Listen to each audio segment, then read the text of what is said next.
Hello everyone, welcome to exam 300। आज हम जैन धर्म से संबंधित प्रमुख तथ्यों को पढ़ेंगे जो कई परीक्षाओं में आए हुए हैं। शुरू करते हैं। तो जैन धर्म संस्कृत के जिन शब्द से बना है जिसका अर्थ होता है विजेता। जैन संस्थापकों को तीर्थंकर कहते हैं जबकि जैन महात्माओं को निर्ग्रंथ कहते हैं। जैन धर्म वेद की प्रामाणिकता को नहीं मानता, यानी कि वेदों को नहीं मानता। ऋग्वेद में दो जैन तीर्थंकरों का वर्णन है। पहले हैं ऋषभनाथ जो पहले तीर्थंकर थे, और अरिष्टनेमी जो 22वें तीर्थंकर है। महाभारत के अनुसार अरिष्टनेमी वासुदेव श्री कृष्ण के संबंधी थे। ये क्वेश्चन पूछा गया है। ऋषभनाथ जैन धर्म के 24वें तीर्थंकरों में से पहले थे, यानी आदि थे। इनके अन्य नाम है ऋषभदेव, आदिनाथ और ऋषभनाथ। ऋषभनाथ राजा थे। उनके एक पुत्र बाहुबली, जिन्हें गोमतेश्वर या गोमट कहते हैं, उनकी विशाल प्रतिमा श्रवण बेलगोला में स्थापित है। इसका उल्लेख श्रीमद् भगवत गीता में भी मिलता है। और श्रवण बेलगोला कहाँ पे है? तो ये कर्नाटक में। अब कुछ महत्वपूर्ण जैन तीर्थंकर और उनके प्रतीकों को पढ़ते हैं। तो पहले थे आदिनाथ, जिनका दूसरा नाम ऋषभनाथ है। तो इनका प्रतीक है वृषभ या सांड। दूसरे हैं अचितनाथ, जिनका प्रतीक है गज या हाथी। तीसरे थे संभवनाथ, जिनका प्रतीक है अश्व या घोड़ा। चौथे अभिनंदन नाथ हैं, जिनका प्रतीक है कपि तथा बंदर। सुमतिनाथ पांचवे थे, इनका प्रतीक है क्रोंच, एक पक्षी है। छठे थे पद्म प्रभु, इनका प्रतीक है पद्म। सातवें थे सुपार्श्वनाथ, जिनका प्रतीक है स्वास्तिक। 19वें थे मल्लीनाथ, जिनका प्रतीक है कलश। 21वें थे नमीनाथ, जिनका प्रतीक है नीलोत्पल या नीलकमल। 22वें जो है वो अरिष्टनेमी है, इनका प्रतीक है शंख। 23वें जो थे वो पार्श्वनाथ थे, या जिनका दूसरा नाम सर्वेश्वर है, इनका प्रतीक है सर्पफण। और 24वें जो है वो महावीर स्वामी थे, इनका प्रतीक है शेर या सिंह। तो इनमें से आदिनाथ ऋषभनाथ का पूछा गया है, अजितनाथ का पूछा गया है, अभिनंदन नाथ चौथे जो थे इनका पूछा गया है, छठे जो पद्म प्रभु है इनका पूछा गया है, मल्लीनाथ जी का पूछा गया है, अरिष्टनेमी का पूछा गया है, पार्श्वनाथ और महावीर इनके प्रतीक चिन्ह पूछे गए हैं। आगे बढ़ते हैं। 23वें तीर्थंकर पार्श्वनाथ के बारे में जानते हैं। तो ये काशी के इक्ष्वाकु वंश के राजा अश्वसेन के पुत्र थे। उनकी माता का नाम वामा देवी था। पार्श्वनाथ 24वें तथा अंतिम तीर्थंकर महावीर से 250 वर्ष पहले हुए थे। ये प्रश्न आया हुआ है। पार्श्वनाथ का काल ईसा पूर्व 9वीं शताब्दी माना जाता है, यानी कि ईसा से 9वीं शताब्दी पूर्व इनका काल माना जाता है पार्श्वनाथ जी का। पार्श्वनाथ 30 वर्ष की आयु में गृह त्याग कर सन्यासी बने थे, और 83 दिन की घोर तपस्या के बाद इन्हें वाराणसी के आश्रम पद्म उद्यान में ज्ञान प्राप्त हुआ था। तो पार्श्वनाथ जी को ज्ञान प्राप्ति कहाँ हुई थी? बनारस यानी वाराणसी में। इनके अनुयायियों को निर्ग्रंथ कहा जाता है। पार्श्वनाथ ने नारियों को भी संघ में प्रवेश दिया था। तो क्वेश्चन पूछा गया है कि कौन से जैन तीर्थंकर ने नारियों को भी संघ में प्रवेश दिया? तो वो थे पार्श्वनाथ, जो कि 23वें तीर्थंकर थे। महावीर स्वामी, उनके बारे में जानते हैं। महावीर स्वामी का अन्य नाम था वर्धमान, विदेह या निघंट नाथ पुत्र। वैशालिक या इनके बचपन का नाम था।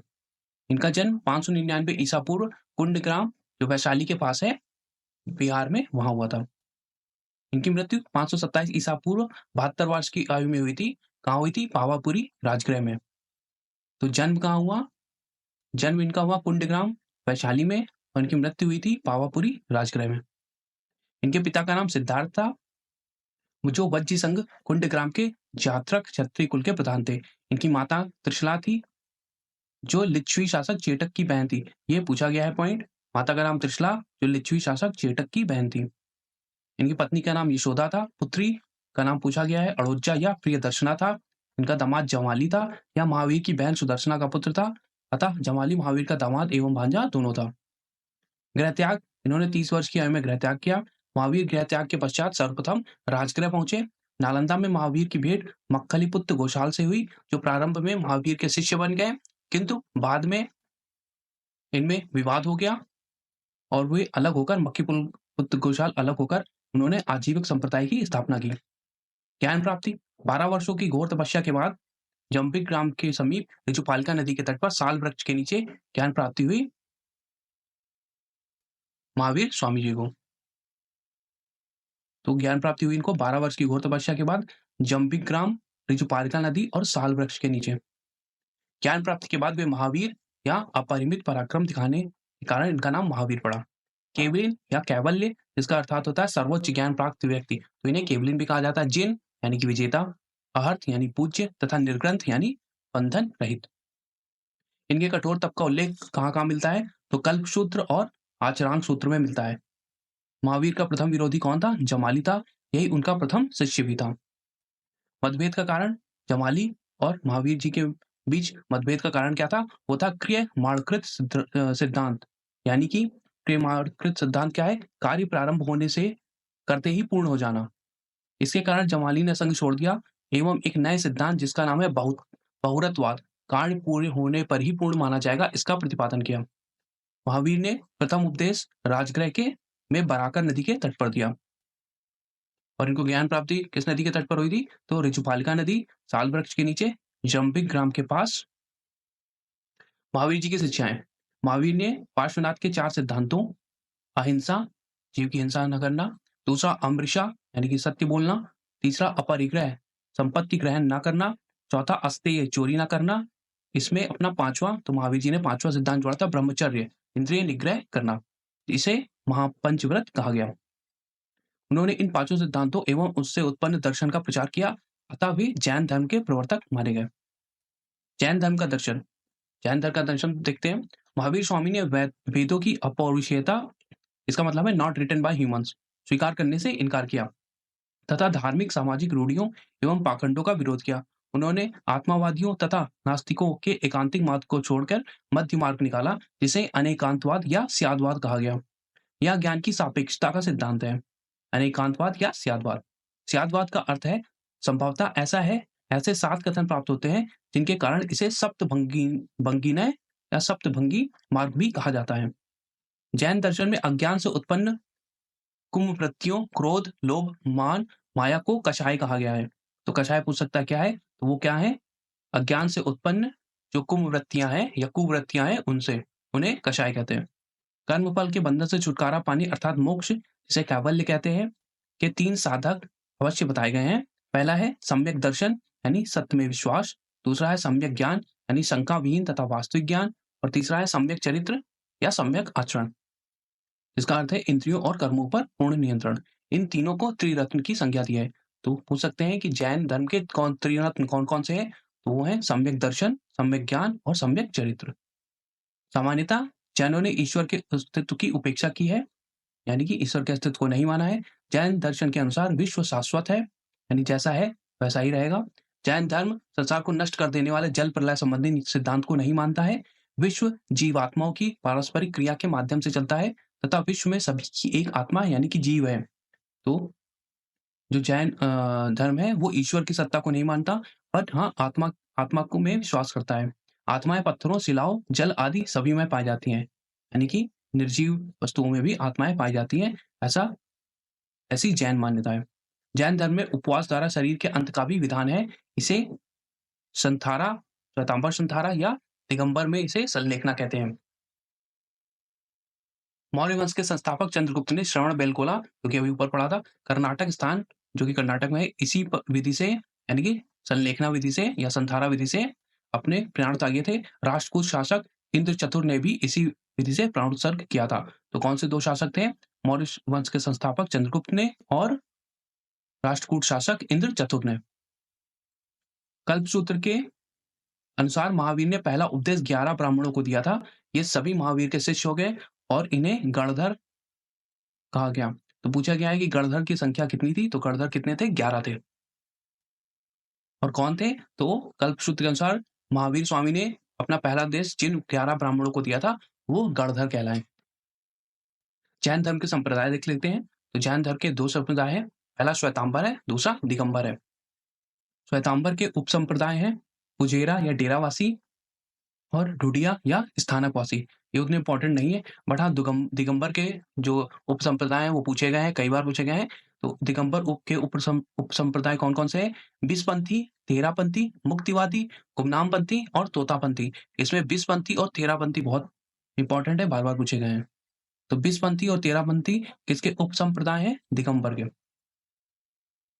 अब श्वेतांबर और दिगंबर जो संप्रदाय है इनमें डिफरेंस देख लेते हैं। तो श्वेतांबर यानी कि श्वेत, अंबर यानी कि श्वेत वस्त्र धारण करने वाले जो होते हैं वो श्वेतांबर कहते हैं। दिगंबर जो पूर्णतः नग्न रहते हैं उन्हें दिगंबर कहते हैं। स्त्री के लिए श्वेतांबरों का जो विश्वास है कि स्त्री के लिए मोक्ष प्राप्ति संभव है, बट दिगंबरों जो है उसके अनुसार स्त्री हेतु मोक्ष संभव नहीं, यानी कि स्त्रियों को मोक्ष संभव नहीं है, ऐसा दिगंबर लोग मानते हैं। और जो श्वेतांबर मत है उसके अनुसार स्त्रियों को मोक्ष प्राप्ति संभव है।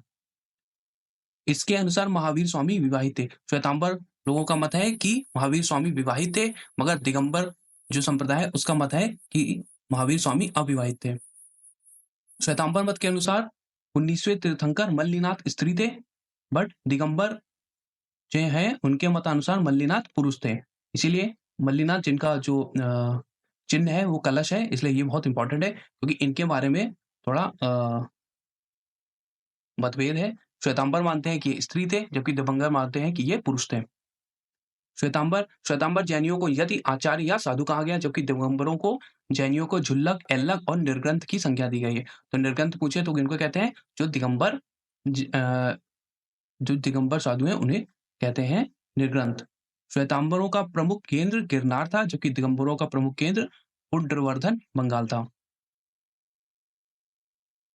आगे जो जैन सभाएं हुई हैं उनके बारे में जानते हैं। तो मुख्यतः 2 जैन सभाएं हुई हैं। प्रथम जैन सम्मेलन या जैन सभा हुई थी 4th शताब्दी ईसा पूर्व, यानी ईसा से 4 शताब्दी पूर्व। स्थान था पाटलिपुत्र। शासनकाल किसका था? चंद्रगुप्त मौर्य के काल में हुई थी। अध्यक्षता की थी स्थूलभद्र ने। परिणाम क्या था? 12 अंकों में महावीर के सिद्धांतों का संकलन किया गया और प्रथम जैन सम्मेलन में ही ये जो जैन धर्म था वो श्वेतांबर और दिगंबर संप्रदायों में डिवाइड हो गया। द्वितीय जैन सम्मेलन ये 6ठी शताब्दी ईस्वी में हुआ है, 512 ईडी में। यहाँ स्थान था वल्लभी, गुजरात में। इसके अध्यक्ष थे देवर्दिगढ़, या जिन्हें क्षमा श्रवण कहते हैं। इसका परिणाम था जैन सिद्धांतों एवं दर्शनों को अंतिम रूप से संकल्पित तथा लिपिबद्ध किया गया। तो 2 जैन सभाएं हुई। पहली हुई थी ईसा से 4 शताब्दी पूर्व पाटलिपुत्र में। किसके शासनकाल में? चंद्रगुप्त मौर्य के शासनकाल में। अध्यक्ष कौन था? स्थूलभद्र था। इसमें 12 अंगों में महावीर के सिद्धांतों का संकलन किया गया और जो जैन धर्म था वो श्वेतांबर और दिगंबर उपसंप्रदाय में विभाजित हो गया। दूसरी जैन सम्मेलन कब हुआ? तो ये हुआ है 512 ईडी में, 512 ईस्वी में। कहाँ हुआ? वल्लभी, गुजरात में। अध्यक्षता करी देवर्दिगढ़ ने। और इसमें क्या हुआ? इसमें जैन सिद्धांतों और दर्शनों को अंतिम रूप से संकलित और लिपिबद्ध किया गया। जैनियों के धर्मोपदेश जो है वो प्राकृत भाषा में दिए गए हैं। मध्यकाल में जैनियों ने संस्कृत भाषा अपनाई। तो पहले जो जैन उपदेश थे वो किसमें थे? प्राकृत भाषा में थे, बट मध्यकाल आते आते ये संस्कृत भाषा में इन्होंने संस्कृत भाषा अपना ली। जैनियों ने धार्मिक उपदेशों को अर्धमगधी भाषा में लिखकर प्रथम बार साहित्य को मिश्रित भाषा में लिखने का स्वरूप प्रदान किया। तो पूछा जाता है कि जो पुराने जैन उपदेश है वो कौन सी भाषा में लिखे गए थे? तो लिखे गए थे अर्धमागधी में। ये कई बार क्वेश्चन पूछा गया है। आगम, जैन साहित्यों को आगम या सिद्धांत कहा जाता है। तो आगम क्या है? ये है जैन साहित्य। तो जैन साहित्यों को आगम कहते हैं। कुछ जैन धार्मिक ग्रंथ देखते हैं इंपॉर्टेंट जो। तो कल्पसूत्र की रचना की है भद्रबाहु ने। इसी तरह परिशिष्ट पर्वन, तो परिशिष्ट पर्वन की रचना की है हेमचंद्र ने। अपभ्रंश भाषा का ये प्रथम व्याकरण ग्रंथ है, इसलिए ये बहुत इंपॉर्टेंट है और कई एग्जामों में पूछा भी गया है। परिशिष्ट पर्वन, इसके रचयिता कौन थे? हेमचंद्र थे। अब है स्यादवाद मंजरी। स्यादवाद मंजरी मल्लिसेन जी ने लिखी है। द्रव्य संग्रह नेमिचंद्र ने लिखी है। न्याय अवतार सिद्धसेना दिवाकर जी ने लिखी है। और पंचविशंतिका लिखी है पद्मनंदी ने। ये सभी बहुत इंपॉर्टेंट है, बार बार पूछे गए हैं। एक बार फिर से देखते हैं। कल्पसूत्र की रचना भद्रबाहु ने की। परिशिष्ट पर्वन की रचना हेमचंद्र ने की। स्यादवाद मंजरी की रचना मल्लिसेन जी ने की। द्रव्य संग्रह नेमिचंद्र जी ने लिखी है। न्याय अवतार सिद्धसेना दिवाकर जी ने लिखी है। और पंचविशंतिका पद्म नंदी ने लिखी है। इसके अलावा एक आदि पुराण है। इसके लेखक राष्ट्रकूट शासक अमोघ वर्ष के दरबार में रहने वाले जिनसेन आचार्य हैं। तो पूछा जाएगा आदि पुराण किसने लिखी? तो आदि पुराण लिखी है जिनसेन आचार्य जी ने। और ये किसके दरबार में थे? तो राष्ट्रकूट शासक अमोघ वर्ष के दरबार में। यह संस्कृत भाषा में लिखा गया है। जिनसेन का अन्य ग्रंथ महापुराण भी है। तो महापुराण भी लिखी है जिनसेन जी ने और एक आदि पुराण भी लिखी है। जैन दर्शन में प्रयुक्त प्रमुख शब्दों के अर्थ। तो संलेखना, ये अभी हमने ऊपर पढ़ा है। उपवास द्वारा शरीर त्याग करना, जिसे आत्महत्या कहते हैं। उपवास द्वारा शरीर त्याग करना संलेखना विधि से है। मत इंद्री, इसका मतलब होता है जनित ज्ञान। तीसरा शब्द है समूहा। समूहा, जो जैन विहार होते हैं उन्हें समूहा कहते हैं। स्थानक या उपाश्रय, जैन मुनियों के वर्षावास का आश्रय। जो होता है उसे स्थानक या उपाश्रय कहते हैं। इसमें संलेखना बहुत पूछा गया है। मत इंद्रिय यानी कि जनित ज्ञान, इंद्रिय जनित ज्ञान को मत इंद्रिय कहते हैं। मति या इंद्रिय जनित ज्ञान हो गया, समूह जैन विहार हो गए और स्थानक या उपाश्रय जैन मुनियों के वर्षावास का आश्रय। अब जैन धर्म का विकास देख लेते हैं। तो जैन साहित्य में अशोक के पौत्र संप्रति को जैन मत का संरक्षक बताया गया है। कौन था? अशोक का पौत्र संप्रति को जैन साहित्य का संरक्षक बताया गया है। इसके उज्जैन में शासन करने के कारण यह जैन धर्म का एक प्रमुख केंद्र बन गया। कौन? उज्जैन। और उज्जैन का शासक कौन था? अशोक का पौत्र संप्रति। जैनियों का दूसरा केंद्र कौन था? मथुरा। तो जैनियों के दो प्रमुख केंद्र थे, पहला उज्जैन था, दूसरा मथुरा। कलिंग का चेदी शासक खारवेल जैन धर्म का महान संरक्षक बताया गया है। तो दो शासक हो गए, एक अशोक का पौत्र संप्रति हो गया जो कि उज्जैन में था, दूसरा प्रमुख स्थान हो गया मथुरा, और एक शासक जो दूसरा प्रमुख शासक है वो है कलिंग का चेदी शासक खारवेल, जो जैन धर्म का महान संरक्षक बताया गया है।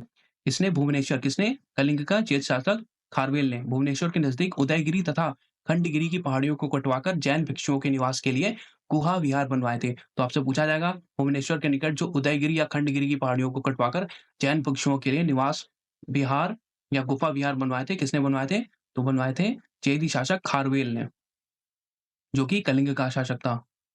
आगे देखते हैं, राष्ट्रकूट राजाओं के शासनकाल यानी कि 9वीं शताब्दी में गुजरात तथा राजस्थान में जैन धर्म 11वीं तथा 12वीं शताब्दी में अधिक लोकप्रिय रहा। तो पहले उज्जैन और मथुरा ही तक था, मतलब वो फैला हुआ था, बट बाद में 9वीं शताब्दी में ये गुजरात और राजस्थान तथा में 11वीं 12वीं शताब्दी में बहुत लोकप्रिय हो गया।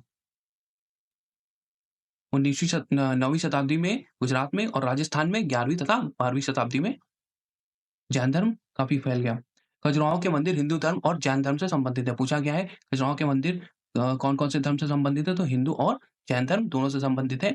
माउंट आबू के दिलवाड़ा जैन मंदिर संगमरमर के बने हुए हैं। इनका निर्माण गुजरात के चालुक्य सोलंकी शासक भीमदेव प्रथम के सामंत विमल शाह ने करवाया था। ये काफी पूछा गया है। माउंट आबू के दिलवाड़ा के जो जैन मंदिर हैं, ये पूर्णतः संगमरमर के बने हुए हैं। इनका निर्माण किसने कराया था? तो चालुक्य शासक था भीमदेव प्रथम, उसके सामंत विमल शाह ने। जैन धर्म से प्रभावित प्रमुख शासक थे, तो इनमें से हैं बिंबिसार, अजातशत्रु, उदयीन जो कि पाटलिपुत्र का राजा था, अवंती नरेश प्रद्योत, कौशाम्बी नरेश की रानी मृगावती, चंद्रगुप्त मौर्य, बिंदुसार एवं खारवेल। बाहुबली, ये प्रथम जैन तीर्थंकर ऋषभदेव के पुत्र माने जाते हैं। गंग शासक रचमल चतुर्थ के शासनकाल में चामुंडराय नामक मंत्री ने, यानी कि इनका मंत्री था चामुंडराय, चामुंडराय ने 981 ईस्वी में बाहुबली, इनका दूसरा नाम गोमतेश्वर है, की विशालकाय लगभग 52 फुट ऊंची मूर्ति है का निर्माण कराया था, वही श्रवणबेलगोला कर्नाटक में। किसकी मूर्ति कर रहा था? बाहुबली की। और ये कौन थे? ऋषभदेव जी के पुत्र थे। महामस्तकाभिषेक जैन धर्म का एक महत्वपूर्ण उत्सव है जो 12 वर्ष के अंतराल पर कर्नाटक राज्य के श्रवणबेलगोला में आयोजित किया जाता है। और किसके लिए ये मनाया जाता है पर्व? ये इन्हीं बाहुबली जी के लिए मनाया जाता है, जो कि ऋषभदेव के पुत्र माने जाते हैं। इनकी वहां पे 52 फीट ऊंची एक विशालकाय मूर्ति है, जिसको 981 ईस्वी में चामुंडराय, जो कि गंग शासक रचमल चतुर्थ का मंत्री था, उसने बनवाई थी। जैन धर्म का कला में योगदान देख लेते हैं। मथुरा से प्राचीनतम जैन स्तूप तथा जैन मूर्ति के साक्ष्य मिले हैं। ओडिशा में उदयगिरी व खंडगिरी में खारवेल द्वारा निर्मित कराई गई गुफाएं प्राचीनतम जैन स्थापत्य हैं। तो प्राचीनतम जैन स्थापत्य पूछा जाएगा तो कौन कौन सी है? उदयगिरी व खंडगिरी में खारवेल द्वारा निर्मित कराई गई जो गुफाएं हैं वो जैन स्थापत्य की प्राचीनतम साक्ष्य है। एलोरा में इंद्रसभा गुफा, राजगीर में सोन भंडार एवं कौशाम्बी के पास प्रभोषा गुफाएं भी जैन धर्म से संबंधित हैं। एलोरा की इंद्रसभा गुफा, राजगीर की सोन भंडार और कौशाम्बी के पास प्रभोषा गुफाएं। ऐहोल का नेगुटी मंदिर, खजुराहो के जैन मंदिर एवं माउंट आबू के दिलवाड़ा का जैन मंदिर आदि जैन मंदिर स्थापत्य कला के अद्भुत निवारण है। अंतिम पॉइंट है, जैन चित्रकला का प्राचीनतम उदाहरण सित्तानवासल गुफा से प्राप्त होता है। तो जैन चित्रकला का प्राचीनतम उदाहरण कहाँ से मिलता है? तो सित्तानवासल गुफा से प्राप्त होता है।